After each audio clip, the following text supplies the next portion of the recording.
There is a kind of exhaustion that does not come from the body. It comes from the mind. You sleep, but you do not rest. You try to distract yourself, but you do not feel relieved. You smile on the outside, while inside you are still at war. And the most frightening part is that, over time, you begin to think this is normal. Normal to wake up already tired. Normal to overthink. Normal to feel too much. Normal to react to everything. Normal to lose your peace over anything. Normal to let other people's opinions invade your day. Normal to carry guilt, anxiety, fear, irritation, urgency, comparison, regret, insecurity. But it is not normal. It has only become frequent. And when chaos becomes a habit, a person stops noticing that they are losing themselves. So before we go any further, I want to ask you for something very specific.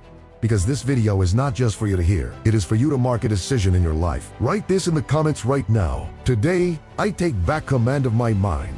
Write it with intention. And if that sentence does not fully express what you are living through, then comment with a habit you want to leave behind or the change you have decided to build within yourself starting today. Because peace begins to return when you stop waiting for the world to change and decide to change. The way your mind positions itself before the world. The truth is that many people have not just lost their calm, they have lost their center. They have lost their inner sovereignty. They are alive, functioning, completing tasks, answering messages, showing up to commitments, but they are no longer in control of their inner life. And when the mind is no longer guided, it begins to be dragged. Dragged by memories, by fears, by impulses, by fantasies, by resentments, by expectations, by people, by news, by comparisons, by old wounds that still govern present decisions. That is why Stoicism remains so powerful, because it was not made for an ideal life. It was made for a real life. 4 hard days for intense emotions, for losses, for injustices, for frustrations, for uncertainty, for everything that threatens to pull us off center. Stoicism does not promise a life without pain.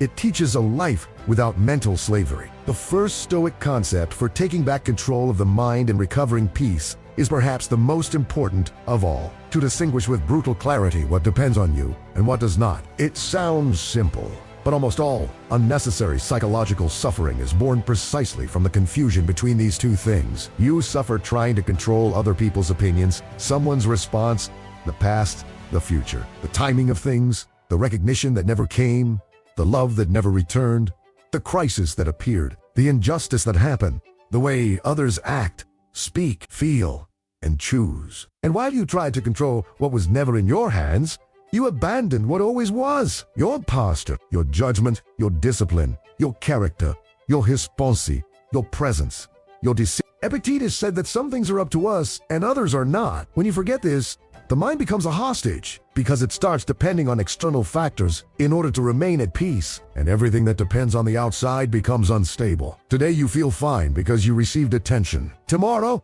you feel terrible because you were ignored. Today you feel strong because you were praised. Tomorrow you feel inadequate because you were criticized. Today you'll feel hopeful because everything went the way you wanted. Tomorrow you'll sink because life contradicted your plan. Do you see how dangerous that is? Your peace becomes hostage to the behavior of the world, and the world never signed a contract with your emotional stability. The Stoic learns a rare art to invest energy only where there is actual power to act. Everything else he observes, accepts, manages, endures, but does not worship, does not idolize, does not kneel before. This distinction restores dignity to the mind, because the one who understands it stops wasting life trying to govern the ungovernable. The second concept is to understand that it is not the facts themselves that disorganize you, but the interpretation your mind makes of them. This is too deep to rush past. Something happens, and immediately your mind creates a narrative. It was not just a message that never came. It was the feeling that you are being discarded. It was not just criticism. It was the idea that you will never be enough. It was not just a delay. It was the omen that everything is going to go wrong. It was not just a mistake. It was the conclusion that you failed as a person. The undisciplined mind expands, dramatizes, and personalizes. It turns episodes into identities. Turning a difficult moment into a permanent definition of who you are is one of the quietest forms of self-sabotage. The Stoics insisted on this because they knew that between the event and the suffering, there is a judgment, and it is inside that judgment that much of our pain grows unnecessarily. The problem is that people tend to trust their own thoughts too much simply because those thoughts sound convincing. But not every thought deserves belief. Not every feeling reveals the truth. Not every anguish is prophecy. Not every interpretation is reality. A tired mind exaggerates. A wounded mind distorts. An insecure mind invents threats. That is why recovering peace requires learning to observe thoughts before obeying them. It requires asking, is this a fact or is this fear speaking? Is this reality or is this a reading deformed by my wounds? Did this really happen or did I fill the empty spaces with insecurity? That pause changes everything, because many people are not suffering only because of what they lived through. They are suffering because of the mental version they created of what they lived through. And at this point, I want to give you a second invitation to comment. Mari intimate. Mari decide. Write this now. The peace I want to recover begins when I stop and complete it honestly. Maybe it is stopping yourself from begging for approval. Maybe it is stopping the endless comparisons. Maybe it is stopping yourself from going back to where it hurt too much. Maybe it is stopping the self-sabotage through repetitive thoughts. Maybe it is stopping yourself from reacting to everything. Sometimes the sentence you write reveals the prison you need to break. The third Stoic concept is not obeying the first impulse. Most people lose their peace in speed. It is not only what happened, it is how quickly they fuse with what happened. Someone says something, and you instantly react. Something goes wrong, and you immediately imagine the worst. A memory comes back, and you surrender to its weight at once. A provocation appears, and you already want to answer. Anxiety shows up, and you believe everything it says. The impulsive mind does not govern. It explodes, and then it tries to gather the pieces afterward. The Stoic trains the space between stimulus and response. That space is sacred. That is where freedom lives. That is where you stop being a slave to the emotion of the moment and start acting with awareness. But this requires training, because impulse is in a hurry, while wisdom has rhythm. Impulse wants release. Wisdom wants discernment. Impulse wants to win the argument. Wisdom wants to preserve the soul. Impulse wants to relieve the emotion of now. Wisdom wants not to pay dearly for that relief later. How many bad decisions were born from one poorly managed minute? How many relationships were wounded by a rushed response? How many nights were ruined by thoughts you gave immediate power to? Recovering peace demands this silent strength of not reacting in the very second something touches your wound. Not everything requires an immediate answer. Not everything deserves your energy. Not everything needs confrontation. Not every emotion needs to become action. The fourth concept is protecting the mind from what weakens it. Many people say they want peace, yet they continue feeding themselves with everything that produces agitation. They want serenity, but they live in comparison. They want clarity, but spend the whole day in They want depth, but drown in distractions. They want balance, but nourish resentment, degrading conversations, toxic consumption, unstable bonds, draining environments, habits that confuse them,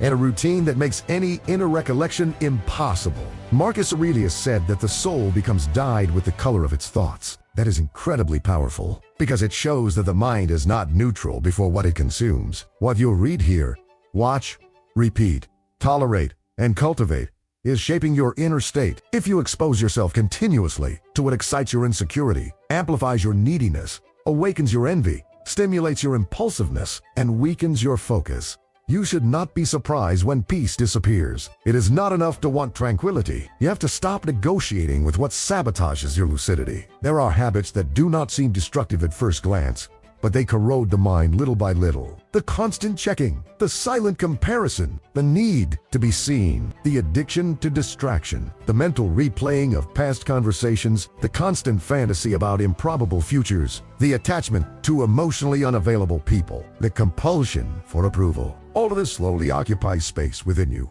until your mind no longer has any silence left to breathe.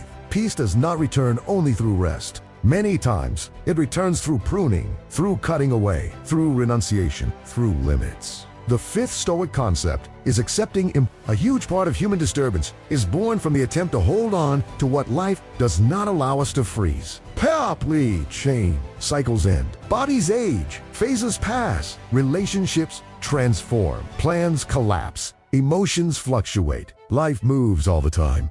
But the attached mind wants permanence. It wants guarantees. It wants possession. It wants absolute stability. It wants to control the passing of things. And when reality moves, it calls that tragedy, when often it is simply the nature of existence showing itself. The Stoic is not cold in the face of loss. He does not deny pain. He simply does not turn impermanence into a personal offense. He understands that suffering for losing something is human, but demanding that the world remain still in order to protect our preferences is childish. That understanding matures the mind, because you begin to love without the illusion of possession, to live without the arrogance of certainty, to value the present without trying to imprison it. Peace grows in the one who understands that nothing external was promised to last forever. When you try to make the temporary the foundation of your security, you live in fear. But when you learn to ground your stability in character, awareness, and presence, the changes of the world stop destroying you completely. The sixth concept is not handing your self-esteem over to the opinions of disorganized people. This point is decisive because many forms of mental suffering are born from the dependence on validation.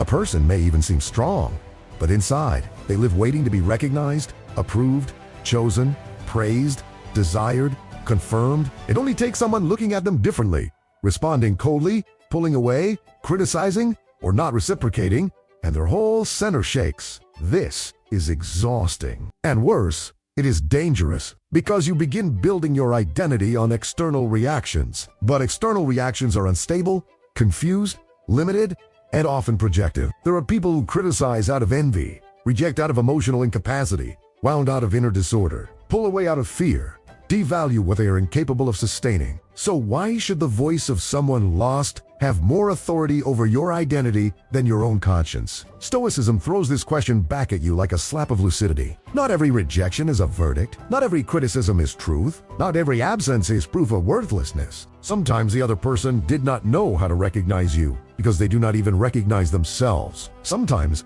you were not lacking. You were simply before someone incapable of handling truth, depth, presence, integrity. When you mature in this point, you stop running after broken mirrors, hoping to find in them a clear image of yourself, and that restores immense peace. The seventh Stoic concept is turning adversity into training. This may be one of the most beautiful marks of the Stoic mindset. Instead of asking only, "Why did this happen to me?" the Stoic learns to ask, "What does this demand of the best in me?" That changes everything, because it takes you out of the position of passive victim and places you in a space of inner responsibility. Not responsibility in the sense of blaming yourself for everything, but in the sense of recognizing that even before the inevitable, there is still a possible response. There is still posture. There is still choice. There is still virtue. Pain can reveal how much you depended on something. Frustration can reveal how poorly your peace was placed. Rejection can reveal old wounds that needed to be seen. Loss can reveal a strength you had never needed to access before. The problem is not adversity itself.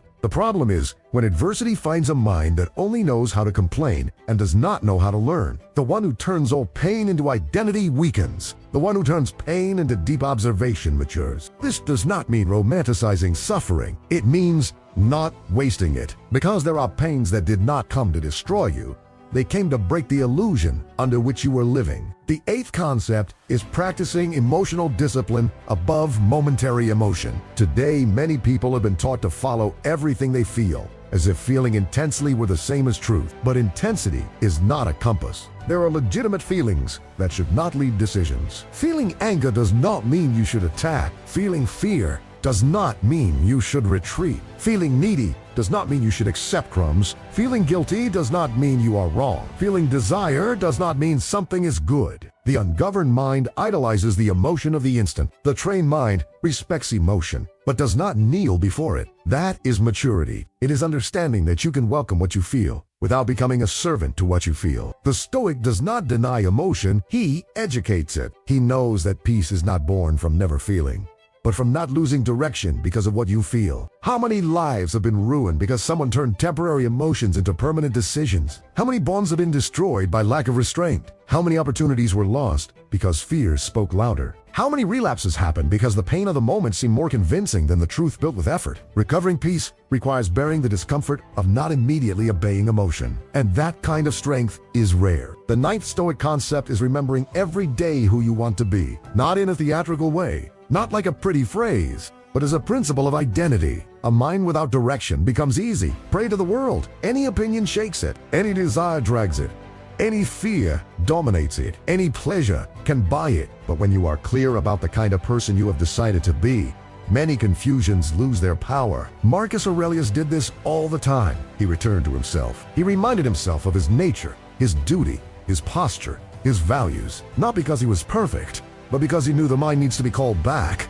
You need that too. You need to ask yourself often, Who am I becoming through the habits I repeat? What am I allowing to occupy my spirit? What have I tolerated in the name of neediness? What have I sacrificed in the name of approval? What am I doing to myself when I accept living so far from my truth? Peace is not only the absence of conflict, it is inner alignment. It is when your conscience stops waging war against the person you are becoming. As long as you live in contradiction with yourself, you will hardly have deep serenity. You may have distraction, relief, anesthesia, but not peace. And the 10th Stoic concept is understanding that peace is not a prize that arrives at the end of chaos. Peace is a practice built in the middle of it. Many people say they will calm down when they solve all their problems, when they have enough money, when they find the right person, when they get out of that phase, when they are recognized, when they are fully healed, when the environment improves, when other people change. But that logic creates a trap because it turns peace into an external reward, and Stoicism dismantles that.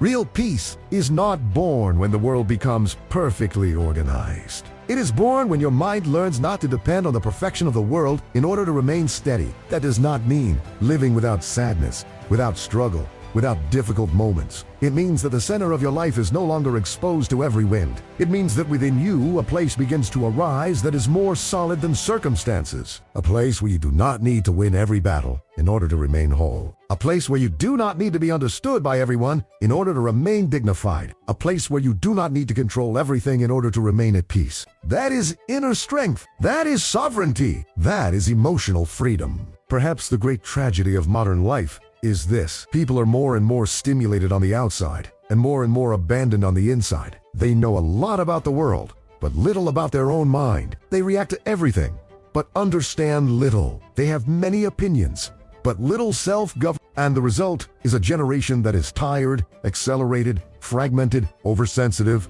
dependent on validation, thirsty for peace, yet still trapped in the mechanisms that sabotage its own peace. Stoicism enters precisely there as a reconstruction of inner authority. It reminds us that your mind was not made to be dragged by everything that happens. It was made to discern, choose, endure, renounce, remain, understand, and act with nobility even when the world loses its shape. So if today your mind is tired, confused, filled with noise, fear, guilt, anger, or excessive thought, perhaps this is the moment to stop looking for peace only outside. Perhaps the peace you want is not in the immediate change of your circumstances, but in the silent rebuilding of your posture. Perhaps you do not need more stimulation. Perhaps you need more truth, more sobriety, more limits, more observation, more e-presence, more command over yourself. Because in the end, taking back control of the mind is not becoming a cold person. It is becoming a lucid person. It is not stopping yourself from feeling. It is stopping yourself from being governed by everything you feel. It is not hardening. It is strengthening from within. It is not running from the world. It is learning to remain whole inside it. And I want to end by reminding you of something you may have needed to hear today. Not everything in you is lost. Maybe it is only disorganized. Maybe your peace has not died. Maybe it has simply been buried under excess, pain, wrong habits, confusing bonds, thoughts left unwatched. And what has been buried can be uncovered. What has been weakened can be what has been abandoned can be taken back, but that requires decision. It requires practice. It requires the courage to look at your own mind and stop calling it destiny when, in many moments, it has simply been a territory without government. If this video truly spoke to you, comment with your turning point sentence, because I want to read what you have decided you will no longer accept inside your own mind. Like this video so more people can find this kind of clarity in a time of so much noise. Share it with someone who needs to regain their center. And if you want to keep strengthening your mind, maturing emotionally, and learning to live with more lucidity, inner discipline, and real peace, subscribe to the channel, because there is a strength the world cannot steal from someone who has finally learned to govern themselves.